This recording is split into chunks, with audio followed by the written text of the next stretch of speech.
Cláudio Cajado, deputado federal, Estado Bahia. E Antônio Carlos Fernandes Júnior, presidente da CONACAT.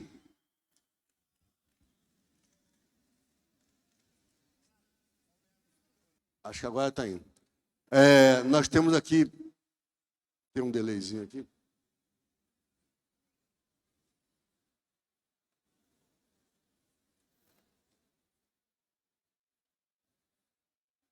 Tem um certo delay aqui da passagem dos slides.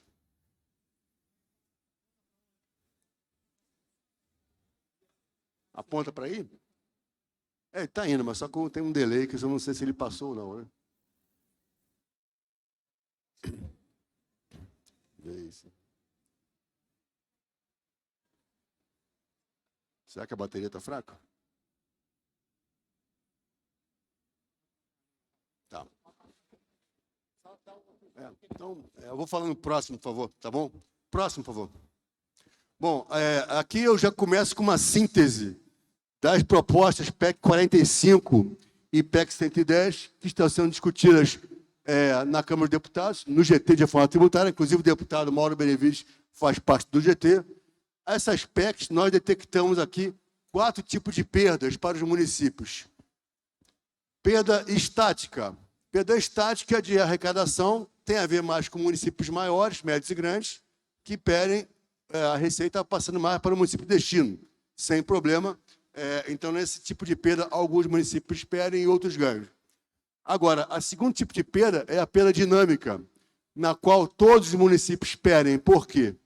Porque essas PECs, comparando com a PEC 46 de 2022, com a PEC protocolada final do ano passado pelo senador Euvisto e subscrita por 37 senadores, essa PEC melhor distribui o ISS, que é o imposto mais cresce no Brasil, para todos os municípios do país.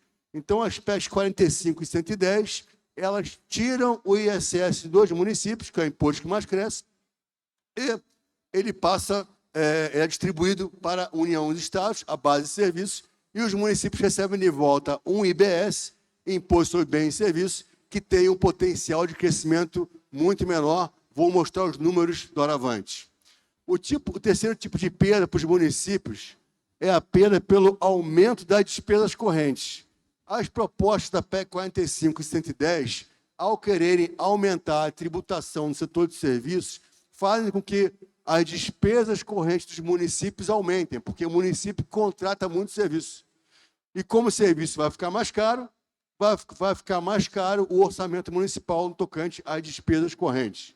E o quarto tipo de perda é a perda da governança privativa do seu imposto. Quanto maior o município, mais prejudicado ele é, porque na PEC 45 tenta juntar União, Estados e municípios num comitê gestor só, ou seja, concentra poder na mão da União, e na PEC 110 junta estados e municípios num comitê gestor só e junta poder na mão dos estados, municípios tendendo a serem engolidos pelo estado correspondente na governança do tributo, que não vai ser mais só dele, vai ser do estado, na prática, né? Próximo.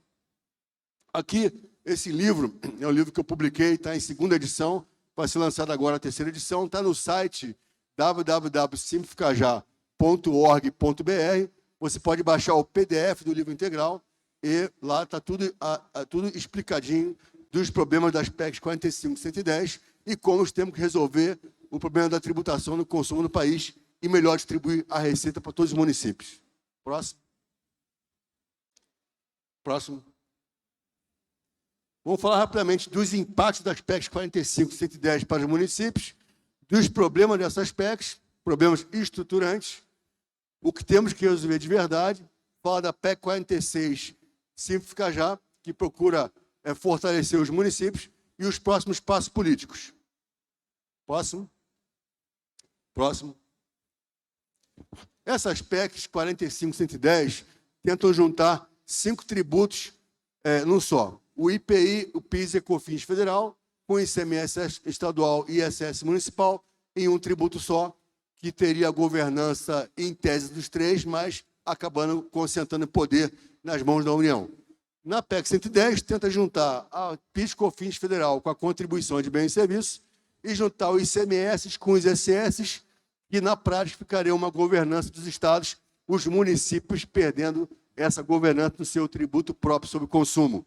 E no Simplificar Já, a PEC 46 não procura fazer a junção vertical dos tributos como as outras PECs, mas sim a junção horizontal. Na parte do ISS, juntar os milhares de ISS num comitê gestor do ISS, em que todos os municípios participariam, e, por conta disso, fortalecer, melhor distribuir o ISS, que é imposto mais esquece no Brasil, para todos os municípios. Próximo. Aqui, percebam no gráfico, na parte da esquerda, a concentração de ISS per capita está nas maiores cidades, e no Simplificar Já, a ideia é distribuir melhor isso para todas as cidades, né? Porque está muito concentrado nas grandes cidades ainda. Temos o FPM, que é verdade, que é o Fundo de Participação de Municípios, que a receita per capita corrente, quanto menor a cidade, maior a participação. Tem algumas distorções, sabemos disso, né? Mas é só para ter uma noção do tributo próprio do ISS, como melhor ser distribuído para todos os municípios. Próximo.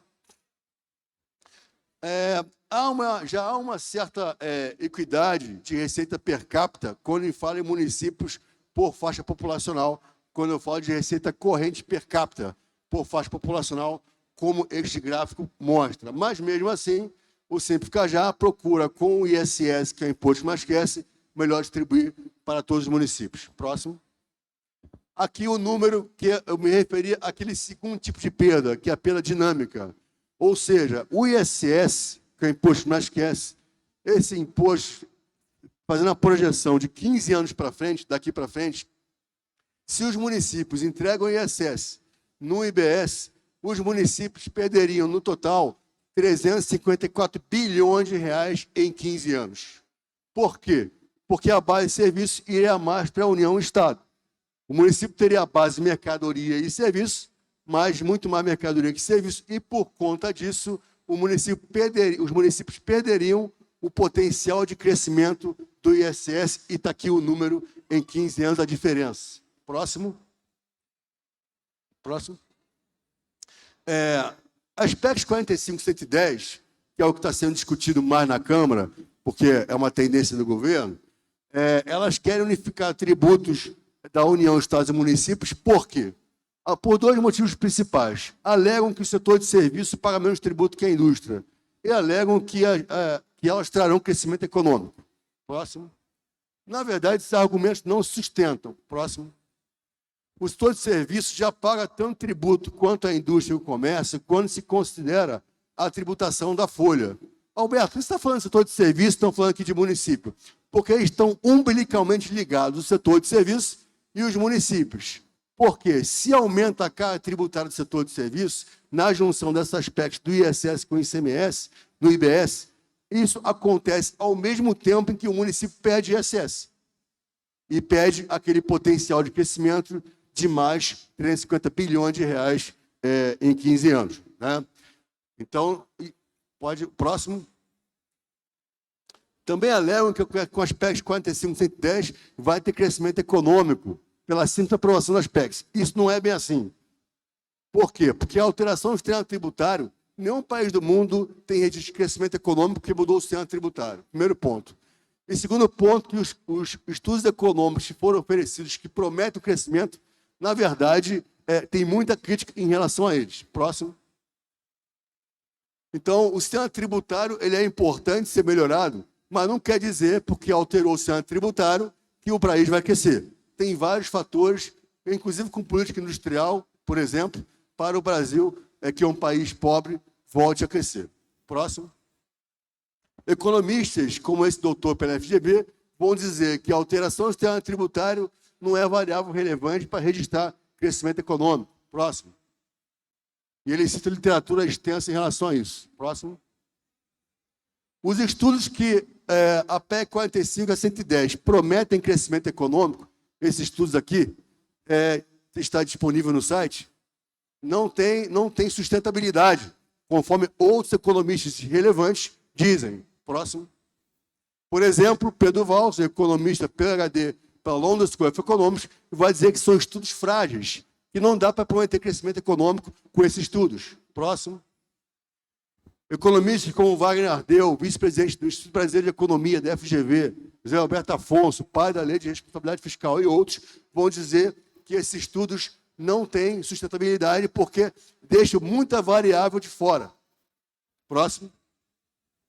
E a economista, um dos pesquisadores que é responsável por esse estudo, que inclusive está no Ministério da Fazenda, vai dizer que foi na audiência pública falar, não como representante do Ministério da Fazenda, mas sim como pesquisadora. A pergunta que eu faço é, próximo, o Ministério da Fazenda não vai apresentar estudo econométrico? Vai se basear em estudo contratado por um think tank privado? Né? Everardo Maciel vai dizer que essas propostas de reforma são propostas de reforma de empresa privada, que basicamente tenta favorecer setores específicos da economia, e digo para vocês, banco e indústria. Então é importante que tenha essa noção. Né? Próximo. Outros economistas vão contestar os estudos, dizendo que não usam metodologia correta, e por conta disso não dá para prometer o crescimento econômico. Próximo. Problemas principais de forma estruturante das PECs 45 e 110, que tendem a concentrar poder na mão da União e dos Estados. Primeiro, aumento da carga tributária. Por quê? Porque na dinâmica de distribuição origem e destino, os estados e municípios de origem vão ter que aumentar a sua alíquota para manter o seu orçamento. Ou seja, aumenta a carga tributária global. Segundo, a ideia de quanto mais fundo cria, mais a alíquota necessária para sustentar o fundo. Então, de novo, aumento de carga tributária. Se aumenta a carga, também aumenta a despesa corrente do município. Terceiro, um IVA ou IBS que eles querem criar como a maior alíquota do mundo, tende a trazer uma maior periodização, ou seja, a empresa mandar os funcionários embora e recontratá-los como PJ, e com isso prejudicando a previdência e o emprego. E também aumenta as despesas correntes dos municípios, como eu falei para as senhoras e para os senhores. Ela fere o Pacto Federativo porque quer juntar municípios num comitê gestor no qual serão engolidos pelos estados e querem colocar uma transição de sistemas tributários em paralelo por quase uma década. O Brasil não vai crescer mesmo com ter dois sistemas tributários operando em paralelo. Próximo.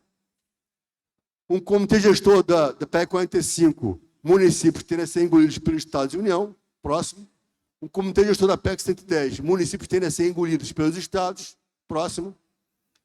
Exemplo real do que acontece quando vivenciamos a concentração de poder na mão de Estado e União. Minas Gerais, municípios ficaram de pires na mão, mais de 10 bilhões de reais não repassados em 2015 por conta da crise econômica, apesar de haver previsão constitucional.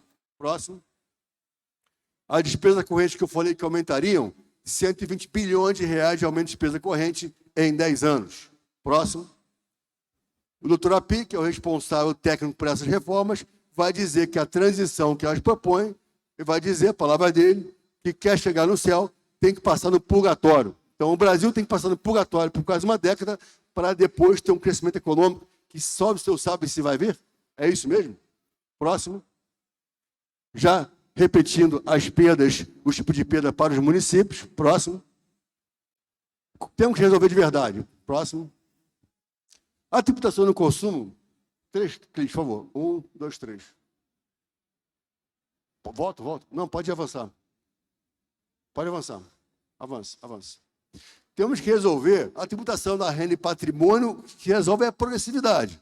No IPTU, por exemplo, no IPVA estadual. Agora, a tributação do consumo, que é o enfoque aqui, tem que simplificar. Próximo.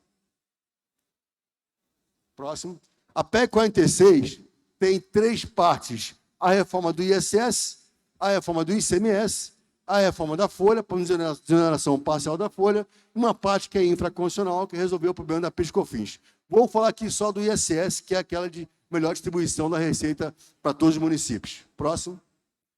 No ISS, uma legislação nacionalizada, uma lei complementar nacional, um portal com toda a legislação do ISS, uma resolução do comitê gestor para regulamentar os decretos e portarias dos vários ISS do país, uniformizando, uma alíquota única por município, podendo o município definir a sua alíquota entre 2% e 5%, e saúde e educação com alíquota menor. Né? Nas operações intermunicipais, jogar a arrecadação do ISS mais para o destino. de forma a distribuir melhor essa arrecadação. Tudo isso com o sistema eletrônico que já está pronto, que é a NFC Nacional e a Guia Eletrônica de Apuração. Então, pega a Netflix, hoje está Barueri. A Netflix tem milhões de consumidores em milhares de municípios. A Netflix vai emitir nota fiscal eletrônica para cada operação, bastando colocar o código do município de origem, o código do município de destino, o código do serviço e o valor da operação. O sistema calcula para ela esse valor. Ao final do mês, ela paga, e esse valor pago é automaticamente distribuído para todos os municípios do país envolvidos na operação. Então, o consumidor de qualquer município, independente do tamanho, vai receber o ISS, aquele município, vai receber uma arrecadação da Netflix correspondente ao consumo naquele município. Próximo. Aqui os números estão na parte de senhores e senhoras, como que o ISS cresce mais que o ICMS, e, obviamente, cresce mais do que a junção do ICMS com o ISS, que seria o tal IBS. Né? O ISS tem um potencial de crescimento muito maior, e com a PEC 46, esse potencial aumenta mais ainda, porque pega outras bases que não estão tributadas, como, por exemplo, locação de bens móveis e cessões de direitos. Próximo. Aqui demonstramos que o ISS já tem uma taxa maior de crescimento nos municípios menores. Né? E a ideia com a PEC 46 é melhorar ainda mais essa taxa com a distribuição mais por destino. Próximo. As PECs 45 e 110 são ruins para municípios porque elas tendem a tirar o potencial de crescimento do ISS dos municípios como um todo, que na PEC 46 é distribuído de forma imediata em 10 anos no máximo. Enquanto nas outras PECs que falam de um IBS, esse IBS só começa a ser transferido para o destino após o 23º ano da aprovação da PEC. E na outra PEC, ao longo de 50 anos. Ou seja, o imposto cresce menos que o ISS, leva muito mais para ser distribuído para os municípios de destino. Próxima. Nota fiscal de serviço eletrônico está funcionando. Próximo. Ela tem um banco de dados nacional, tem também emissor da nota eletrônica para todo o município. O município não mais vai gastar recursos para contratar a empresa para ter que fazer um sistema de nota eletrônica. O sistema está pronto e já é de graça para todos os municípios. É só aderir e com a PEC 46 vai ser obrigatório para todos os municípios. Próximo. Então, vai reduzir os custos das prefeituras, que não mais vão gastar dinheiro com sistemas não integrados e não nacionalizados, e vai reduzir o custo da empresa, que não tem que gastar sistema com cada município, com sistema para cada município em que ela opera. Esse sistema está pronto. Próximo. Está funcionando por convênio com a Receita Federal, CNM, FNP e Abrasf, junto com a Receita, convênio, os municípios podem aderir para ter acesso a esse sistema. Próximo. Já tem um site. Próximo. Tem produtos para municípios, para o cidadão e para o prestador de serviço. Próximo. Próximo. Layout em que você, com 3, 4 toques de celular, você, prestador de serviço, emite nota fiscal de serviço eletrônica. Próximo. Aqui, um convênio que São Paulo e Campinas aderiram, já tem uns 60% do ISS nacional aderido ao sistema, e com a PEC 46 vai ser 100%, e com isso a transferência do recurso do ISS melhor distribuído para todos os municípios. Próximo. Próximo. Diversos autores apoiando a PEC 46, simplifica já. Próximo. Então, a PEC 46 é a simplificação onde todos ganham, e as PECs 45 e 110 transferem recursos dos municípios para os estados e a União. Próximo. Próximo. Aqui, cada vez mais a mídia fala na PEC 46, apesar de não ter nem 5 meses de existência. Próximo. Aqui o prefeito Edivaldo Nogueira, de Aracaju, presidente da FNP, conversando com líderes do governo. Próximo. Na reunião com governadores e com o presidente Lula, no pós-8 de janeiro. Próximo. Senadores já falando na linha da simplificação da PEC 46, esse é o melhor caminho. Próximo. A reunião geral da FNP, falando também com o presidente Lula, o presidente da FNP, falando da PEC 46. Próximo. E cada vez mais apoiadores em prol da PEC 46. Próximo. Aqui, a Frente Parlamentar do Agropecuária, cada vez mais próximo, e a sociedade rural brasileira apoiando a PEC 46. Pode passar? Pode passar? Pode passar? Pessoal, é isso. Muito obrigado e ficamos à disposição para conversar. Um forte abraço.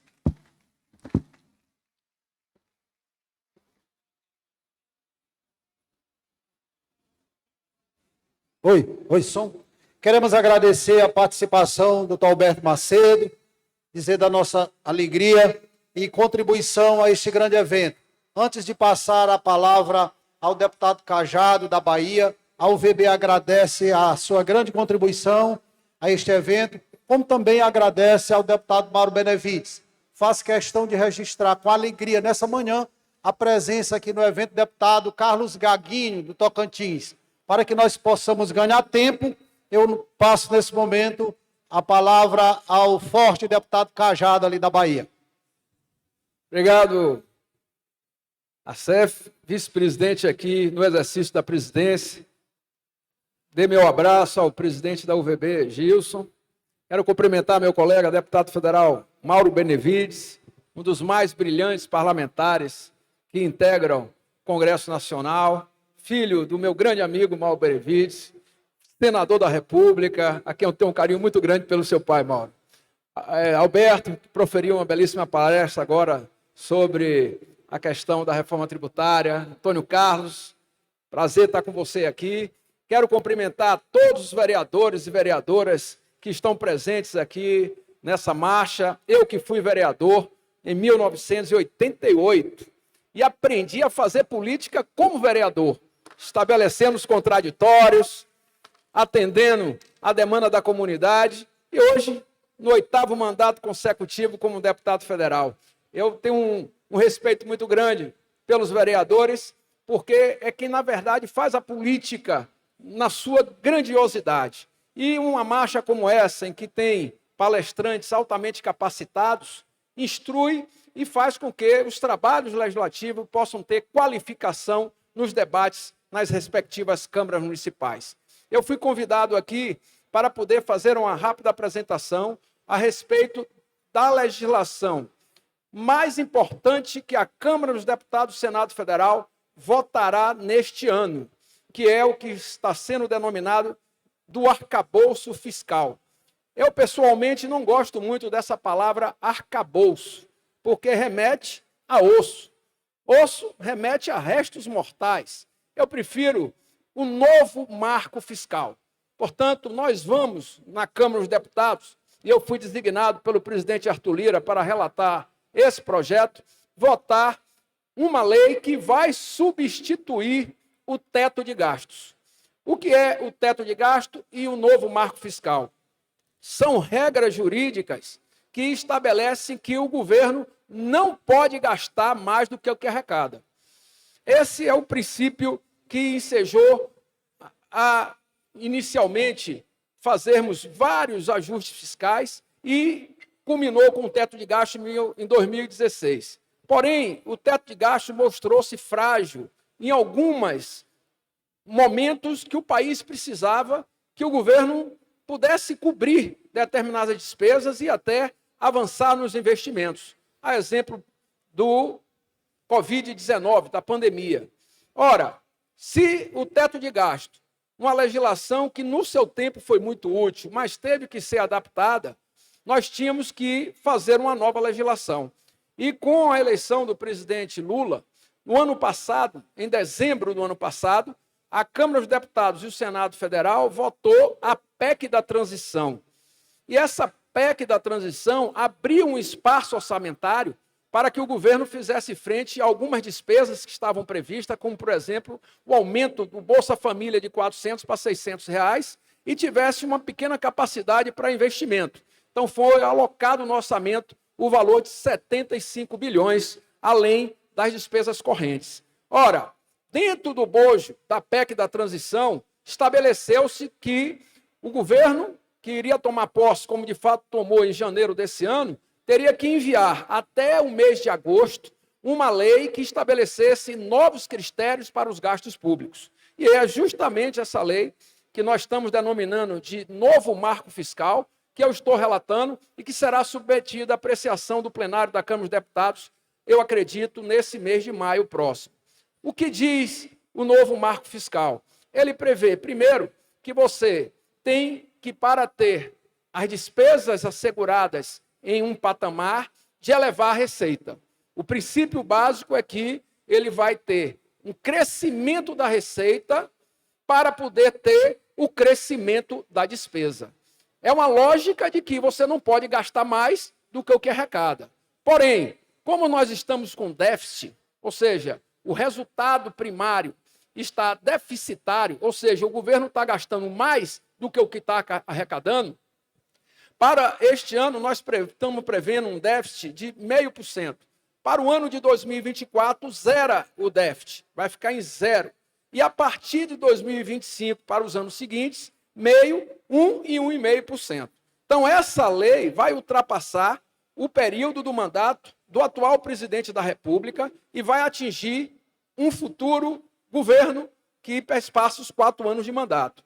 Por isso, a responsabilidade que todos nós parlamentares temos de ajustar essa lei e fazê-la com que ela seja uma lei efetiva, eficaz e, acima de tudo, que seja respeitada. E, dentro do bojo do crescimento, como resultado primário, você tem que ter a elevação da receita, ou seja, você tem que arrecadar mais e ter um patamar de até 70% para efetivar as despesas em cima do ganho do aumento da receita. Parece um pouco complicado, mas não é não. Simples para que possam entender, se a receita cresce, vamos supor, 2% acima da inflação, você tem uma possibilidade de ter 70% desse crescimento para adicionar aos gastos públicos. E essa diferença, Cajado, de 30%, vai para você abater a dívida pública ao longo da trajetória dos próximos anos.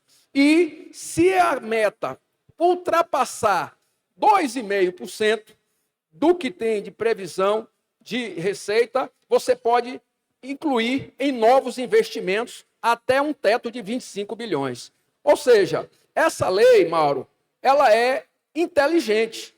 Ela é uma lei que, ao mesmo tempo em que você tem momentos de bonança, momentos de atividade forte da economia brasileira, de crescimento do PIB, você dá um limitador para os gastos públicos, para que nós possamos, ao longo do tempo, abater a dívida. E nos momentos de crise, você tem um gatilho de poder reduzir as despesas de 70% para, no máximo, 50%.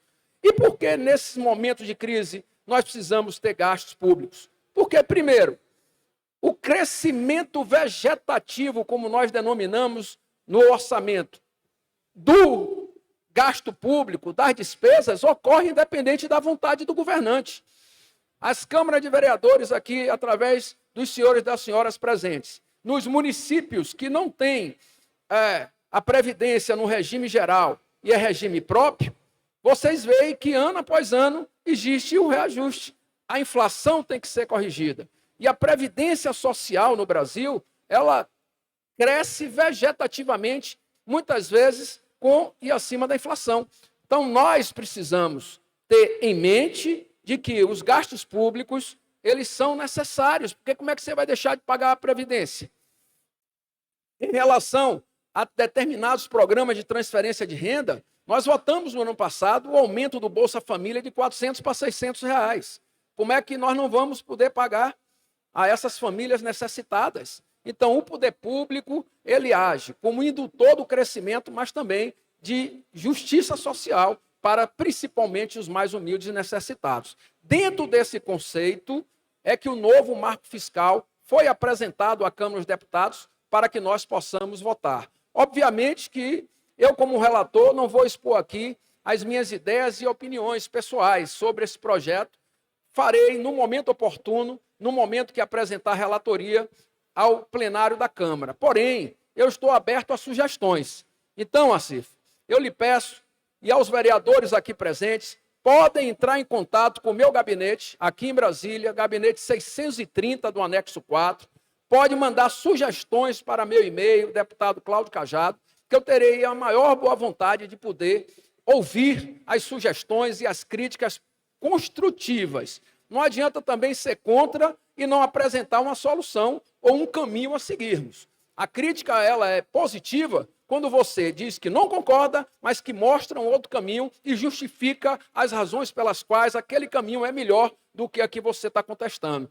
É isso que nós precisamos, fazer um bom debate, o debate que venha a ser produtivo e benéfico ao nosso país. Eu digo sempre que nós parlamentares, e eu que já estou há muito tempo na atividade política, exercendo há mais de 30 anos o mandato eletivo, nós temos que ter a consciência de estarmos com o nosso dever, o nosso mistério de mandatários, atendendo às demandas populares. Nós não podemos fazer nada que venha de encontro àqueles que nos confiam o voto, mas nós temos que pensar no povo e, acima de tudo, no nosso país, na nação que nós pertencemos, que é a nação brasileira. Portanto, eu aqui me coloco à disposição, Assaf, não vou demorar, porque nós temos ainda uma sessão do Congresso Nacional para votarmos importantes matérias, e, inclusive, tem enfermeiro aqui, piso da enfermagem, a liberação dos recursos que vai fazer com que os enfermeiros, essa classe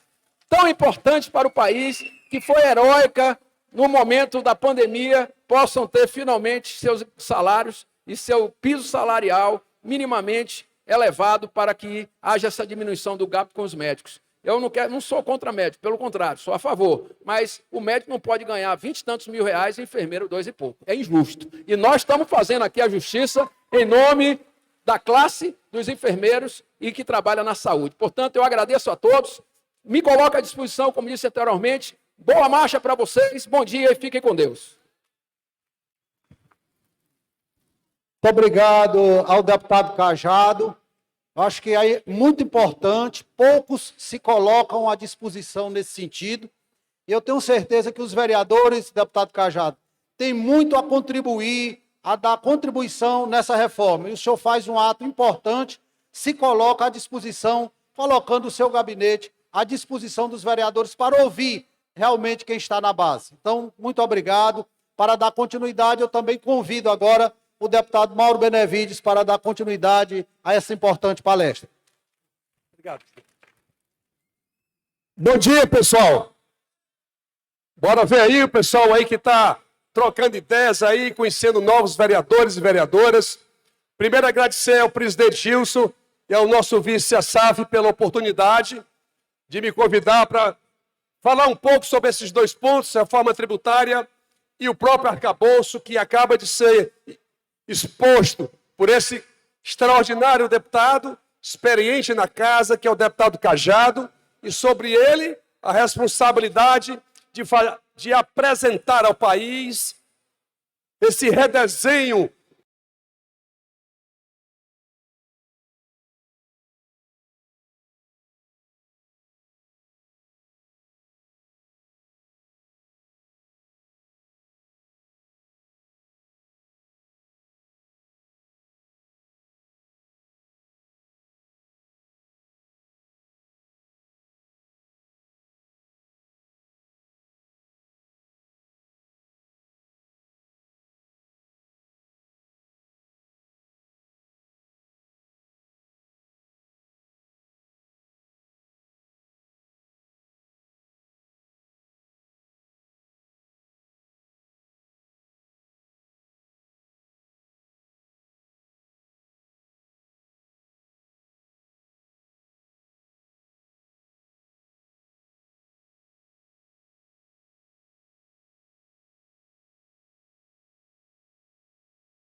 deputado federal, mas o Cajado mencionou, gente, existe um senador que foi deputado federal, que foi vereador, foi presidente da República, mesmo que interinamente, e ele sempre me disse, essa pessoa, sempre me disse que dos cargos que ele ocupou de vereador a presidente da República, que o cargo mais difícil que tinha de exercício era o cargo de vereador.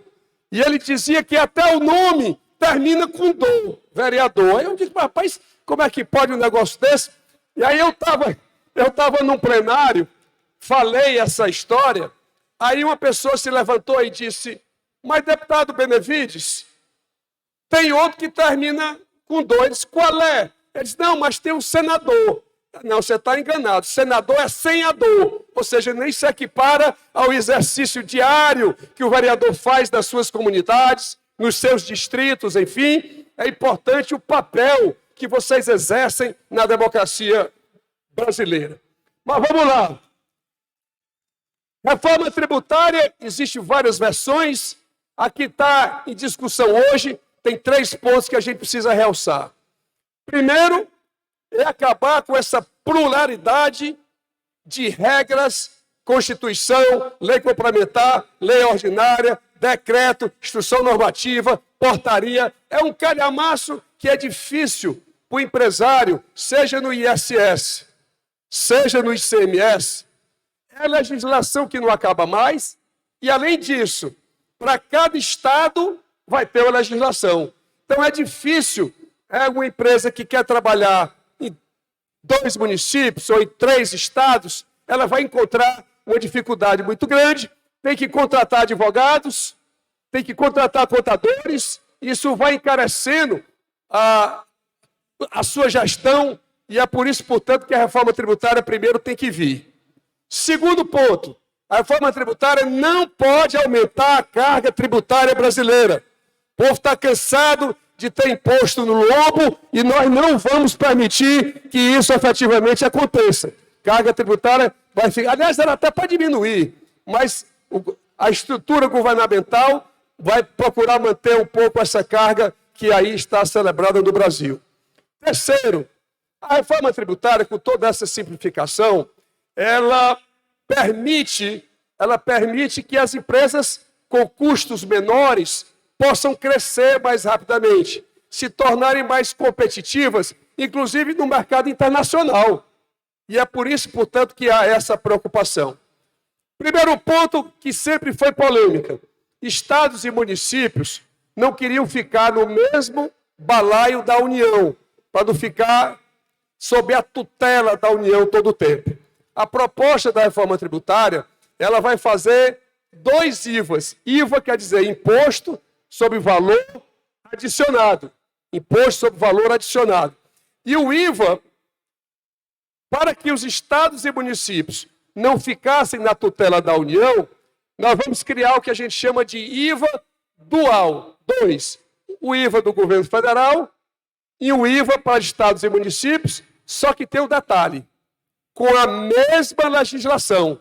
Para não criar de novo regras diferentes, para não criar situações diferentes, nós vamos aceitar dos municípios e dos estados essa preocupação, se cria o dual. Meu caro professor Alberto fez uma exposição muito importante sobre isso, mas simplificando também e dando essa dinâmica de trabalho. E ao fazer isso, a governança do imposto não vai ficar mais tudo para o governo federal. Se vai ser dual, vai ficar estados e municípios mantendo a sua governança e o governo federal fazendo a sua governança à parte.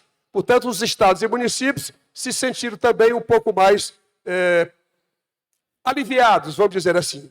Terceiro ponto que é muito criticado na reforma. Diz que o setor de serviços vai ser o mais penalizado se for uma alíquota única do IVA.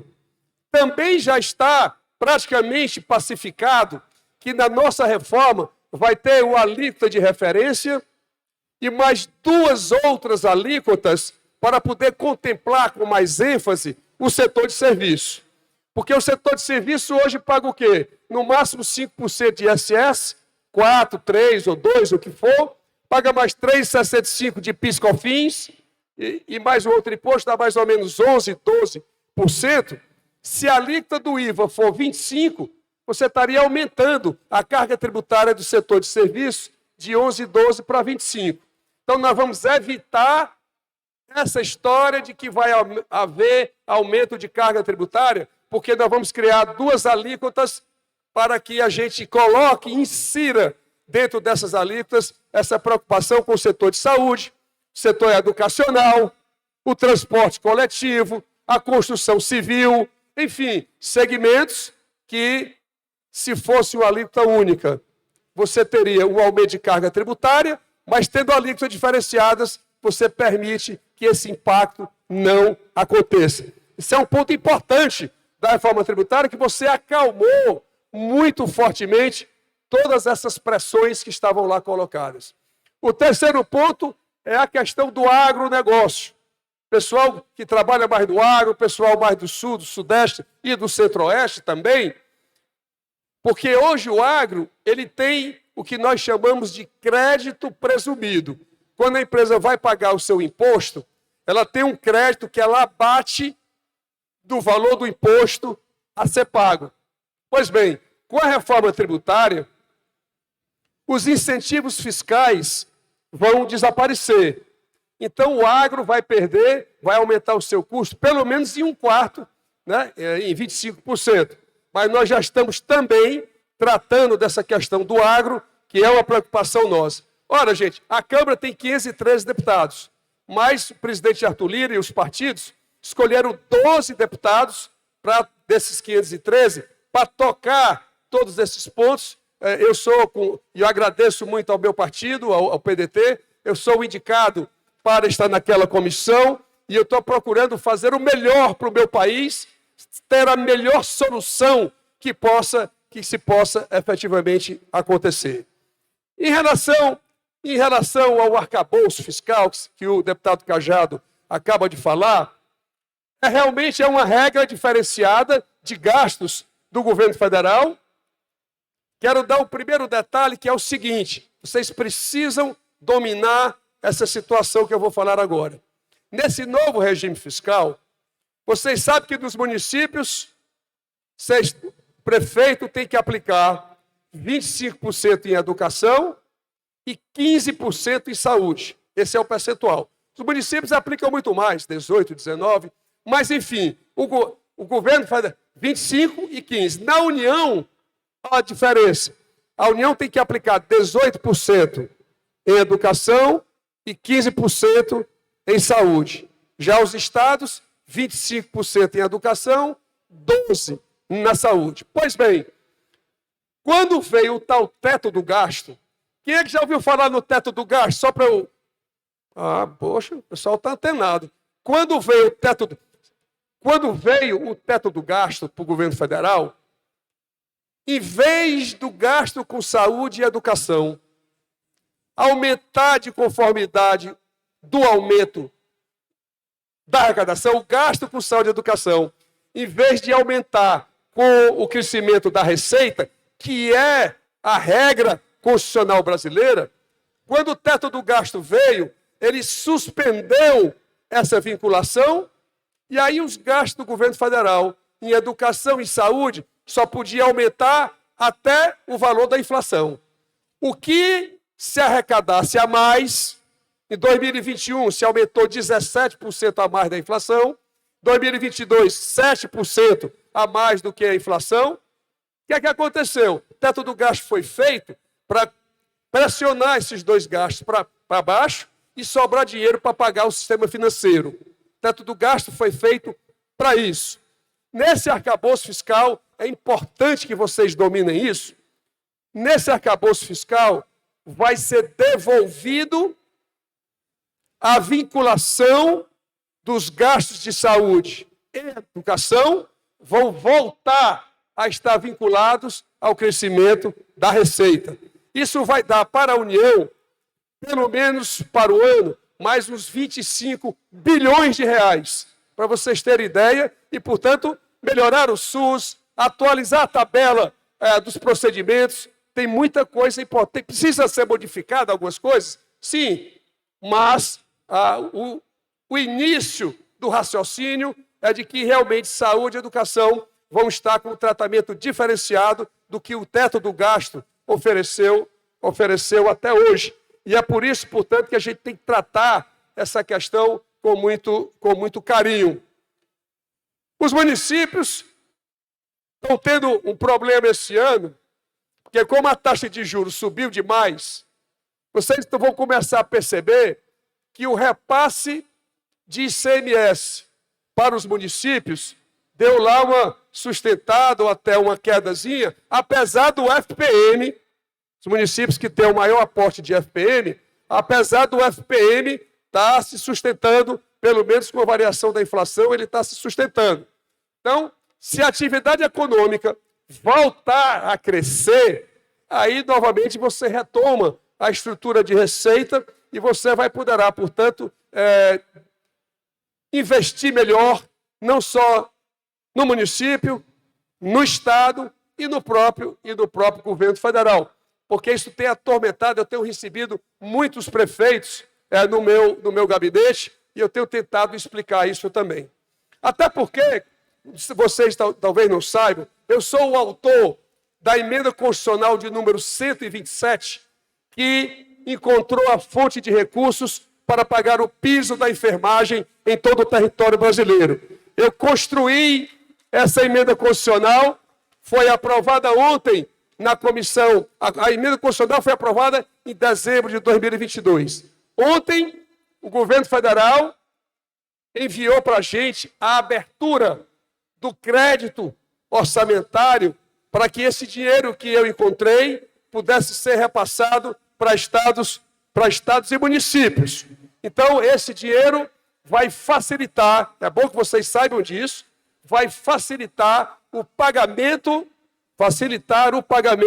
do piso da enfermagem, enfermeiros, enfermeiras, técnicos de enfermagem, auxiliar de enfermagem, e em 12 estados brasileiros, parteiras também vão fazer parte de todo esse processo. Então, tranquilizem lá os seus prefeitos e prefeitas, porque o deputado federal Mauro Benevides Filho vai ser aprovado agora no Congresso Nacional, a partir do meio-dia. Estou deixando aqui também essa informação para vocês levarem de volta para os seus municípios e diminuir a preocupação que os prefeitos possam ter em relação a essa questão. Portanto, pessoal, parabéns pelo trabalho de vocês. Vamos fazer esse município, esse Brasil crescer, porque nós estamos precisando de emprego. E é para isso, portanto, que eu estou aqui na Câmara dos Deputados para fazer um Brasil melhor. Abraço a vocês e parabéns pelo evento.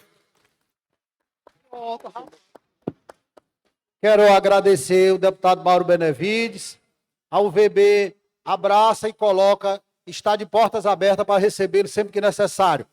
Antes de encerrar, nós vamos passar aqui apenas 2 minutos ao nosso amigo Antônio Carlos, também, para que possa também discorrer aqui sobre o assunto. Um rápido cumprimento, senhor presidente, deputado Benevides, professor Alberto, a CONACAT, a FENALEGES, que é a Federação dos Servidores dos Legislativos Municipais, como sempre, como em todas as marchas, não poderia faltar para, como sempre também, estar firme e à disposição dos senhores e senhoras vereadoras para o exercício das funções tão importantes que os senhores exercem. Vou pegar só uma frase do presidente Gilson Conzatti, que ele falou assim: esta marcha é para chamar a atenção do Brasil, e ela está cumprindo o seu papel. Parabéns a vocês. E vamos, amigos, fazer as audiências públicas ampliadas em todas as câmaras municipais, várias aqui já fizeram de temas nacionais. Vamos levar a reforma tributária também para essa discussão. Parabéns a vocês. Muito obrigado. Quero agradecer aqui os palestrantes por esse discorrer assuntos tão importantes para a classe de vereadores. Nesse momento, eu só quero fazer aqui a entrega rapidamente para os colegas da sua participação. Alberto Macedo, a UVB agradece a sua participação. Nos colocamos aí à sua inteira disposição. O tempo está meio corrido, mas é justamente isso. Seu amigo Antônio Carlos está aqui, viu? A UVB agradece, tá certo? Grande abraço. Vamos passar agora para a próxima palestra. Devolvo o microfone ao cerimonial, mas antes de entregar até chegar ele, quero dizer aos vereadores do Estado do Maranhão que às 17 horas estaremos na Câmara dos Deputados para a audiência com a bancada federal, às 17 horas. Conto com vocês. Muito obrigado, Azaf Sobrinho, vice-presidente da UVB.